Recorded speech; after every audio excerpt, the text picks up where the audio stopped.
الحمد لله الذي جعل الشمس والقمر بحسبان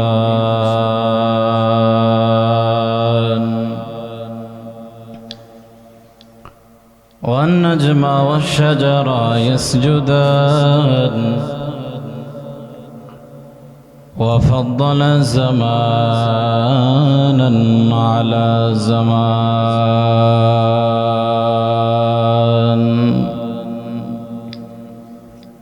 كما فضل مكانا على مكان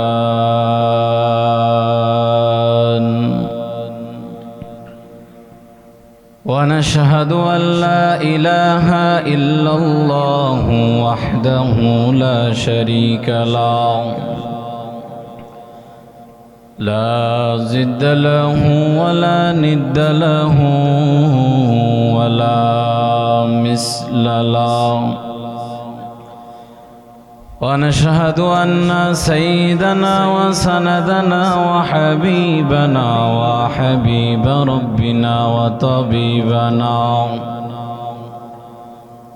وطبيب قلوبنا ومولانا محمدا عبده ورسوله الذي أرسله الله تعالى بالحق بشيرا ونذيرا عما بعد فأعوذ بالله من الشيطان الرجيم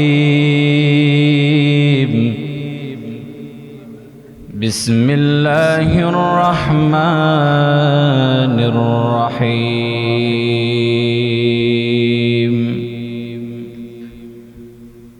ألا إن أولياء الله لا خوف عليهم ولا هم يحزنون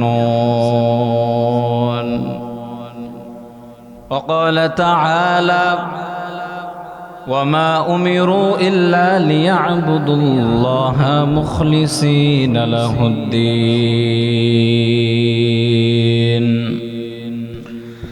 صدق الله العلي العظيم صدق رسوله النبي الكريم ونحن على ذلك من الشاهدين والشاكرين والذاكرين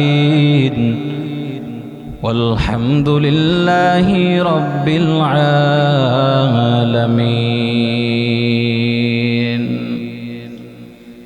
سبحانك لا علم لنا إلا ما علمتنا إنك أنت العليم الحكيم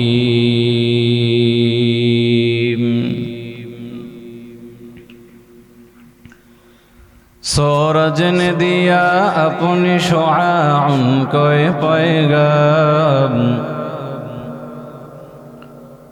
सूरज ने दिया अपनी शुआ उनको पैगाम दुनिया है अजब चीज को भी सुबह को भी शाम दुनिया है अजब चीज को भी सुबह को भी शाम दुनिया में हो दुनिया का तलबगार नहीं हो दुनिया में हो दुनिया का तलबगार नहीं हो बाजार से गुजर हो खरीदार नहीं हो बाजार से गुजर हो खरीदार नहीं हो अल्हम्दुलिल्लाह शुक्रिया আদায় করি মহান রব্বুল আলামিনের দরবারে যে আল্লাহ পাক রব্বুল আলামিন আমাদেরকে বিভিন্ন প্রকার গুনাহের কাছ থেকে ফারেক করে যাচাই বাছাই করে ওলামায়ে কেরামের মজলিসে জান্নাতের বাগানে যে আল্লাহ উপস্থিত হয়ে ওলামায়ে কেরামের মুখ থেকে কিছু কথা বলবার মতো এবং শুনবার মতো তৌফিক যে আল্লাহ দান করেছেন সে মহান রব্বুল আলামিনের দরবারে সকলে প্রাণ খুলে মন খুলে উচ্চ আওয়াজে শুকরিয়া আদায় করি, বলি আলহামদুলিল্লাহ। আল্লাহ রব্বুল আলামিনের নিয়ামতের শুকরিয়া আদায় করলে আল্লাহ তাআলা কি নিয়ামত বাড়ায় দেয় না কমায় দেয়? বিশ্বাস করেন? তো আল্লাহ তাআলার নিয়ামতের শুকরিয়া আদায় করলে যদি আল্লাহ নিয়ামত বাড়ায় দেয়, আমাদের অনেকের মনে প্রশ্ন জাগতে পারে যে হুজুর, আমরা তো গ্রামগঞ্জের মানুষ, লালমনিরহাটের মানুষ, সারা জীবন নামাজ পড়তে পড়তে কপালে দাগ বসায় ফেললাম, হাঁটুতে জং ধরায় ফেললাম, রমজান মাস আসলে রোজা রাখলাম, একটাও বাদ দিলাম না, আল্লাহর কাছে গাড়ি চাইলাম, বাড়ি চাইলাম, টাকা পয়সা অনেক কিছু চাইলাম, কিন্তু আল্লাহ দিল না। আল্লাহ কথা কয় না, আল্লাহ দিল না। আর ঢাকা শহরের ভিতরে তাকাইলে দেখবেন এক ওয়াক্ত নামাজও পড়ে না, মুখে দাড়ি নাই, মুখে মোষ আছে কিন্তু দাড়ি, মাথায় আবার চুল নাই, নামাজও পড়ে না, রোজাও রাখে না। আল্লাহ ওরে এত ধন সম্পদ দিছে, বড় বড় বিল্ডিং এ ঘুমায়, বড় দামি দামি গাড়িতে চড়ে বেড়ায়, ওর কমে না। আর আমরা নামাজ পড়লাম, রোজা রাখলাম, আল্লাহর কাছে চাইলাম, কিন্তু আম করে দিল না। ওরা কি আসলটা পাইছে না নকলটা পাইছে? কথা বলতে হবে, আসল না নকল? নকল। আর আমরা যেটা পাবো, আল্লাহ কসম করে দুনিয়াতে যদিও দেই নাই, কিন্তু আখেরাতে অবশ্যই দিব। আর যেটা দিব এটা আসল দিব, নকল না। দুনিয়াতে যেটা দিচ্ছে এটা তো সাময়িক সময়ের জন্য, ক্ষণিকের জন্য, অল্প সময়। আজরাইল চলে আসলে শেষ। আর মরণের পরে তো আর একটা জগৎ আছে, আরো হিসাব নিকাশ আছে, ওখানে তো কোনো মৃত্যু নাই। আপনারা দুনিয়াতে চান না আখেরাতে চান? হ্যাঁ, আখেরাতে চান, ঠিক আছে, কিন্তু যদিও এটা মুখের কথা, মনের কথা অনেকেরই যে দুনিয়াতেও চাই। হ্যাঁ, আল্লাহ দুনিয়াতেও দিবে যদি আপনি আখেরাত ঠিক করেন, আখেরাতের কাজ যদি আপনি করেন, তো বোনাস হিসাবে আল্লাহ দুনিয়াতেও আপনারে দিয়ে দিবে। আর দুনিয়া চাইলেন, আখেরাত চাইলেন না, দুনিয়া নিয়েই ব্যস্ত, তো আল্লাহ দুনিয়াও দিবে না, আখেরাতও দিবে না। এজন্য বুঝবেন, মুসলমানদের হায়াত তো বেশি না। আল কোরআনের সৈনিক আমি, নেই তো কোনো ভয়, এক আল্লাহর গোলাম আমি, এই তো পরিচয় আমার, এই তো পরিচয়। আওয়াজ দেয় না, ঠিক না বে ঠিক? আওয়াজ দেন, ঠিক না বে ঠিক? আল কোরআনের সৈনিক আমি, নেই তো কোনো ভয়, এক আল্লাহর গোলাম আমি, এই তো পরিচয় আমার, এই তো পরিচয়। এই পৃথিবীর সবই নকল, এই পৃথিবীর সবই নকল, আসল কিছু নয়, এক আল্লাহর গোলাম আমি, এই তো পরিচয় আমার, এই তো পরিচয়। আল কোরআনের সৈনিক আমি, নেই তো কোনো ভয়, এক আল্লাহর গোলাম আমি, এই তো পরিচয় আমার, এই তো পরিচয়। কোরআন হাদিস শাসনতন্ত্র, রাসূল আমার নেতা, উৎসাহ মোর চির অমলান, ইতিহাস বীর গাথা। এক আল্লাহ ছাড়া আমার দিলে, এক আল্লাহ ছাড়া আমার দিলে, নেই তো কারো ভয়, এক আল্লাহর গোলাম আমি, এই তো পরিচয় আমার, এই তো পরিচয়। আল কোরআনের সৈনিক আমি, নেই তো কোনো ভয়, এক আল্লাহর গোলাম আমি, এই তো পরিচয় আমার, এই তো পরিচয়। যেই বান্দার ভিতরে আল্লাহর ভয় আছে, ওই বান্দার ভিতরে তাকওয়া আছে, আর যেই বান্দার ভিতরে তাকওয়া আছে, ওই বান্দাই মুত্তাকি হয়ে যায়। আর যেই বান্দা মুত্তাকি হয়ে যায়, আল্লাহ বলেন আলা ইন্না আউলিয়া আল্লাহ, ওই বান্দা আমি আল্লাহ তাআলার ওলি হয়ে যায়। আর যেই বান্দা আমার আল্লাহ তাআলার ওলি হয়ে যায়, তার দুনিয়াতে কেন আখিরাতেও কোনো ভয় আর কোনো পেরেশানি থাকতে পারে না।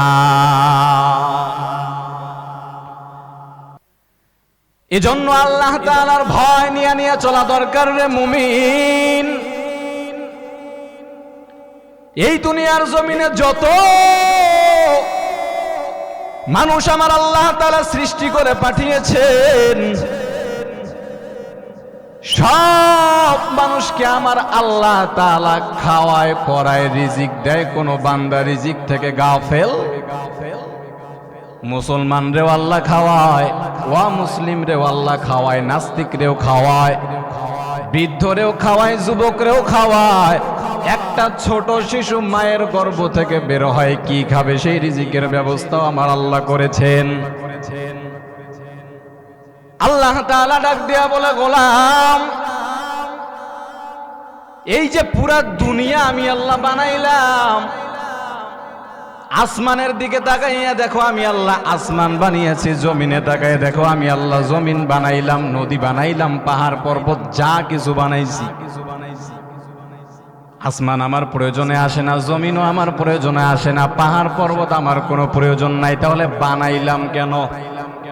প্রশ্ন আসতে পারে না? বান্দা আসমানে তাকায় আর দেখে কিরে এত বিশাল আসমান আল্লাহ বানাইছে, জমিন বানায় দেখি এত বিশাল জমিন আল্লাহ বানাইলো, এত মাখলুক আল্লাহ সৃষ্টি করে দুনিয়াতে পাঠাইলো, গরু, ছাগল, হাঁস, মুরগি যা কিছু আছে। উদ্দেশ্যহীন ছাড়া, উদ্দেশ্য ছাড়া তো আর বানায় না, উদ্দেশ্য তো আছে। উদ্দেশ্য ছাড়া কোনো মানুষ কাজ করে নাকি? যদি কেউ করে এটা পাগল, ওর কোনো উদ্দেশ্য নাই। প্রশ্ন আসতে পারে যে কেন আল্লাহ আসমান জমিন বানাইলো? মানুষ চিন্তা করবে, যাদের ব্রেন আছে ওরা চিন্তা করবে যে আল্লাহ যে আসমান জমিন বানাইছে সেটা তো এমনি এমনি বানায় নাই, ফাও বানায় নাই, হুদাই বানায় নাই, কারণ আছে তো। কি কারণ? আল্লাহ ডাক দিয়া বলে, গোলাম, আসমানের দিকে তাকাইয়া দেখো আমি আল্লাহ আসমান বানিয়েছি, জমিনে তাকাইয়া দেখো আমি আল্লাহ জমিন বানাইলাম। তোমার মনে হতে পারে কেন বানাইলো আসমান, কেন আমার আল্লাহ বানাইলো জমিন? কয় এমনি এমনি বানাই নাই, তোমার কল্যাণের জন্য বানাইলাম। কয় আসমান আমার কোনো প্রয়োজনে আসে না, জমিনও আমার কোনো প্রয়োজনে আসে না। দুনিয়ার ভিতরে যত মাখলুক আমি আল্লাহ সৃষ্টি করে দুনিয়াতে পাঠিয়েছি, এগুলা কোনো কিছুই আমার কোনো প্রয়োজনে আসে না। কিন্তু যত মাখলুক আমি আল্লাহ সৃষ্টি করে দুনিয়াতে পাঠাইলাম, এদের ভিতরে সর্বশ্রেষ্ঠ দুইটা মাখলুক আছে। আল্লাহ কোরআনে বলেছেন, সূরাতুজ জারিয়াতের 56 নম্বর আয়াতে আমার আল্লাহ তাআলা বলেছেন, ওমা খলাকুতুল জিন্না ওয়াল ইনসা ইল্লা লিয়াবুদুন। আল্লাহ কয় জিন এবং ইনসান মানে মানুষ আমি আল্লাহ দুনিয়ার জমিনে পাঠিয়েছি। বলে আসমান দেখো, জমিন দেখো, আসমান জমিন বানাইলাম তোমার কল্যাণের জন্য, কারণ আসমান আমার কোনো প্রয়োজনে আসে না, জমিনও আমার কোনো প্রয়োজনে আসে না। তাহলে কেন বানাইলাম? কয় বান্দার কল্যাণের জন্য বানাইলাম। আর আমি আল্লাহ বান্দারে কেন বানাইলাম জানো? বলে বান্দা গোলামি করবে আমি আল্লাহর, আর বান্দার গোলামি করবে আসমান জমিন দুনিয়াতে যা কিছু আছে সব। বলে আমি দুনিয়ার জমিনে যত মানুষ সৃষ্টি করে দুনিয়াতে পাঠিয়ে দিয়েছি, এ গোলাম শুনে নাও, যত মানুষ সৃষ্টি করে আমি আল্লাহ দুনিয়ার জমিনে পাঠাইলাম। এই বান্দাটা মায়ের গর্ভ থেকে বের হওয়ার পরে মৃত্যুর আগ পর্যন্ত বান্দা কিভাবে তার জীবন সে পরিচালনা করবে। একটা বান্দা ছোট থেকে মৃত্যু বরণ করা পর্যন্ত বান্দা কেমনে চলবে, ওই বান্দা কেমনে চলবে, কেমনে খাবে, সব কিছুর ব্যবস্থা আমি আল্লাহ করে দিয়েছি। বলে আম গাছের মধ্যে আম তাকাইয়া দেখো, আমি আল্লাহ আম গাছ দিয়েছি, আমের মধ্যে ফল হিসাবে আমি আল্লাহ আম দিয়ে দিলাম, আমটাও প্যাকেটিং করা দিয়ে দিয়েছি। কাঁঠাল গাছে কাঁঠাল দিয়েছি, বলে কাঁঠালও প্যাকেটিং করা। লিচুর গাছের মধ্যে আমি আল্লাহ লিচু দিলাম, লিচুও প্যাকেটিং করা। যা কিছু দুনিয়ার জমিনে সৃষ্টি করেছি সব কিছুর মধ্যে আমি আল্লাহর রহমত আমি ঢেলে দিয়েছি। এ গোলাম তাকাইয়া দেখলেই তো বোঝা যায়, আজ যে সূর্য যে ওঠে এমনি এমনি কিন্তু ওঠে না, আমাদের সূর্যের প্রয়োজন আছে। রাতের বেলা চাঁদ ওঠে, চাঁদেরও প্রয়োজন কিন্তু মানুষের আছে। সূর্য ছাড়া কোনো মানুষ বাঁচতে পারবে না, চাঁদ ছাড়াও কোনো মানুষ বাঁচতে পারবে না। আল্লাহ কয় সূর্য কেন বানাইলাম জানো? ভোরের পরে যখন সূর্য উদিত হয় তোমারে আলো দেয়, আর কি কাজে লাগে জানো? কয় জমিনের মধ্যে তুমি ফসল গাল্লা, এই ফসলের মধ্যে ওই যেই তুমি যদি শাক সবজি কোনো জমিনের মধ্যে গালো, সূর্যের আলোটা আলোটা যেই শাকসবজির ভেতরে বেশি পড়বে ওইটা কালারিং বেশি হয়। রাতের বেলা আমি আল্লাহ আকাশে চাঁদ উঠাই, যেই চাঁদের আলোটা শাকসবজির ভেতরে বেশি পড়ে ওইটা বেশি খাইতে মজা হয়। বলে আম গাছে আম ধরা, যেই সূর্যের আলো যেই আমের মধ্যে বেশি লাগে ওই আমটা দেখতে বেশি কালারিং হয়, দেখতে সুন্দর হয়। রাতের বেলা আমি আল্লাহ চাঁদ উঠাইলাম, চাঁদের আলো যেই আমের মধ্যে বেশি পড়ে ওই আমটা খেতে বেশি মিষ্টি হয়। আল্লাহ কয় আসমান বানাইলাম, জমিন বানাইলাম, চন্দ্র সূর্য যা কিছু বানাইলাম আমার কোনো প্রয়োজনে আসে না, আমি আল্লাহ তোমার প্রয়োজনের জন্য বানাইলাম। দুনিয়ার সব কিছু তোমার গোলামি করবে আর তুমি বান্দা আমার গোলামি করবা। কিন্তু আজকে বাংলার জমিনের দিকে তাকাইয়া দেখলে বোঝা যায় এমন কিছু কপাল পোড়া বাংলার জমিনে আছে যারা নিজে নামাজ পড়ে না, অন্য পড়ে তাও দেখতে পারে না। এরা শুধু কপাল পোড়া না, ডাবল কপাল পোড়া। নিজে ভালো কাজ করে না, অন্য করে তাও দেখতে পারে না। এরা শুধু কপাল পোড়া না, ডাবল কপাল পোড়া। নিজেও মসজিদে যায় না, অন্য যায় তাও দেখতে পারে না। এরা শুধু কপাল পোড়া না, ডাবল কপাল পোড়া। নিজের মাথায় টুপি নাই, অন্য পরে তাও দেখতে পারে না। এরা শুধু কপাল পোড়া না, ডাবল কপাল পোড়া। নিজের গালে দাড়ি নাই, অন্য দাড়ি রাখছে, দেখতে পারে না, সহ্য হয় না, গা জ্বলে। আল্লাহর রাসূল কয় এরা শুধু কপাল পোড়া না, ডাবল কপাল পোড়া। ও লালমনিরহাটের মুসলমান, বুঝে থাকলে জবাব দেন, এমন কিছু ডাবল কপাল পোড়া আপনাদের সমাজে আছে না? না আছে না? অভাব আছে বাংলাদেশে এরকম যারা ভালো কাজ করে, অনেক মানুষ দেখতে পারেন, গা জ্বলে। আপনি ও তো নামাজ পড়বেই না, আপনি যে পড়েন এটাও সহ্য হয় না। অভাব আছে বাংলাদেশে, অভাব। এজন্য আল্লাহ বলে যে গোলাম পাঠিয়েছি তো অল্প হায়াত, 70 বছর 80 বছর, এর বেশি তো না। দুনিয়াতে যা কিছু বানিয়েছি সব গোলামি করবে কার? মানুষের। আর মানুষে আল্লাহ কেন বানাইলো? গোলামি কার করবেন? কথা কয় না, কার? আল্লাহর গোলামি করতে। আল্লাহ কোরআনে বলেন, ওয়ামা উমিরু ইল্লা লিয়াবুদুল্লাহ মুখলিসিনা লাহুদ্দিন। আল্লাহ কয় বান্দা ইবাদত করবে আমার, কিন্তু ইবাদত করবে ইখলাসের সাথে। কিসের সাথে? ইখলাস ছাড়া যদি কোনো বান্দা ইবাদত করে ওই ইবাদত আমার আল্লাহর কাছে গ্রহণযোগ্য না, কবুলই হয় না। কি হয় না? কবুলই হয় না। আপনি নামাজ পড়বেন, অনেক মানুষ দেখবেন এমন আছে বাংলাদেশে, নিজে যখন একা একা বান্দা ঘরের ভিতরে নামাজ পড়ে 2 রাকাতে 10 মিনিট নামাজ শেষ হয়ে যায়। আর মসজিদে গেলে দেখবেন 2 রাকাত 10 মিনিট পার হয়ে গেল, তারপরও শেষ হয় না। কয় কেন? কয় মানুষরে দেখায়। কারে দেখায়? মানুষরে দেখায়। মানুষরে দেখায় নামাজ পড়লে আমার আল্লাহর কাছে গ্রহণযোগ্য হবে না। আর এই দুনিয়ার জমিনে যত মানুষ আমার আল্লাহ সৃষ্টি করে পাঠিয়েছেন, সব মানুষের ভিতরে 3 প্রকার ব্যক্তি নামাজ পড়ে না। কয় প্রকার? 3 প্রকার। দুনিয়াতে যত মানুষ আছে এগুলার ভিতরে 3 প্রকার মানুষ নামাজ পড়ে না। 1 নম্বরে মরা মানুষ। কি মানুষ? মরা মানুষ নামাজ পড়ে, উল্টা আম করে তার জানাজা পড়ার লাগে। 1 নাম্বার মরা মানুষ নামাজ পড়ে না। 2 নাম্বার পাগল, যার কোনো জ্ঞানই নাই, আল্লাহ ওরে জ্ঞান দেয় নাই, পাগল। পাগল নামাজ পড়ে না। 3 নাম্বার যারা বেধর্মী মানে অমুসলিম। অমুসলিম নামাজ পড়েনি, অমুসলিম নামাজ পড়ে না। এখন যেই মুসলমান নামাজ পড়ে না ওরে যদি গিয়া জিজ্ঞাসা করেন তুই নামাজ পড়সনি, কয় না, তুই মরা। তুই কি? আপনারা ধমক দিব, ধর বেটা কি কস? মরা মানে ফাজলামি করস? কয় নামাজ পড়স? কয় না, তুই পাগল। কয় কি কবি? কয় পাগল কবি না, থাপড়া দাঁত ফেলাই দিমু। কয় নামাজ পড়স? কয় না, তুই অমুসলিম, তুই মুসলমান না। কয় ধুর বেটা কি কস? আমি অমুসলিম মানে আমি পাক্কা মুসলমান। কয় নামাজ পড়স? কয় না। কয় তুই মরাও না, পাগলও না, আবার বিধর্মী না, অমুসলিমও না, তাহলে নামাজ পড়স না কা? আসেনি বাংলাদেশ? মুসলমান কিন্তু নামাজ পড়ে না।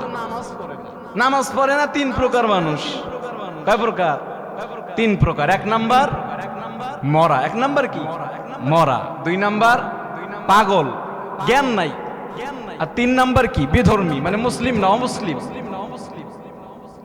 তো যেই মুসলমান নামাজ পড়ে না, ও মরাও না, পাগলও না, অমুসলিমও না, তো নামাজ পড়স না কা? হায় রে কপাল পোড়া, বুঝেই না। আজকে তো বাংলাদেশের হুজুরদের এরকম অবস্থা হওয়া দরকার ছিল যে মুসলিমদেরকে না, মুসলমানরা তো বেধর্মীদেরকে দাওয়াত দিয়া দিয়া কোরআন হাদিসের আলোচনা করে করে মুসলমান বানাবে। কিন্তু বাংলাদেশের মুসলমানের অবস্থা এতটাই খারাপ যে হুজুররা মুসলমানের পিছনে বয়ান করতে করতে করতে করতে ঘুম হারাম, তারপরও মুসলমান বুঝে না। কি মুসলমানের উচিত ছিল বান্দা বেধর্মীকে দাওয়াত দিয়া দিয়া মুসলিম বানানো, কিন্তু বাংলার জমিনে তাকাইয়ে দেখলে বোঝা যায় ও বাংলাদেশের মুসলমান, তুমি নিজে নামাজ পড়বা, আল্লাহ আল্লাহর রসুলের হুকুম মানবা, বেধর্মীরে দাওয়াত দিয়া দিয়া তুমি মুসলমান বানাবা। কিন্তু আজকে মুসলমানের অবস্থা এমন, দিন রাত হুজুররা কোরআন হাদিস থেকে আলোচনা করে করে বুঝায়, মসজিদের মধ্যে খতিব সাহেব বয়ান করে, মাদ্রাসার মধ্যে হুজুর বয়ান করে, মাহফিলের মধ্যে কত বড় বড় উলামায়ে কেরাম বাংলাদেশের মুসলমানদেরকে কোরআন হাদিসের রেফারেন্স দিয়া দিয়া বোঝায়। আজকে এমন হওয়া দরকার ছিল মুসলমানের বাচ্চারা বেধর্মীদেরকে দাওয়াত দিয়া দিয়া মুসলমান বানাবে, কিন্তু মুসলমানের অবস্থা এখন এমন, ঈদের পেছনে বয়ান করতে করতে হুজুরদের ঘুম হারাম, তারপরও বোঝে না। এজন্য বোঝা দরকার রে মুমিন, অনেক মানুষ তো গুনার কারণে পেরেশানিতে পড়ে যায়। অনেক মানুষ চিন্তা করে, আল্লাহ জীবনে এত বড় বড় গুনাহ করে ফেলেছি, আমি জানি না তুমি আমারে মাফ করবে কিনা। কেমন যেন শরমে পড়ে যায়, লজ্জায় পড়ে যায়, এত বড় বড় গুনাহ আমি করে ফেলেছি, আল্লাহর সামনে কেমনে দাঁড়াবো, মাথায় কেমন যেন চিন্তা আসেই না। কিন্তু আল্লাহ ডাক দিয়ে বলে, গোলাম যত বড় গুনাহই তুমি করো না কেন, তওবার মতো তওবা যদি করতে পারো, আমি আল্লাহ তাআলা তুমি তওবা করতে দেরি হবে, আমি আল্লাহ তোমার 50 বছর 100 বছরের গুনাহ মাফ করতে দেরি হবে না।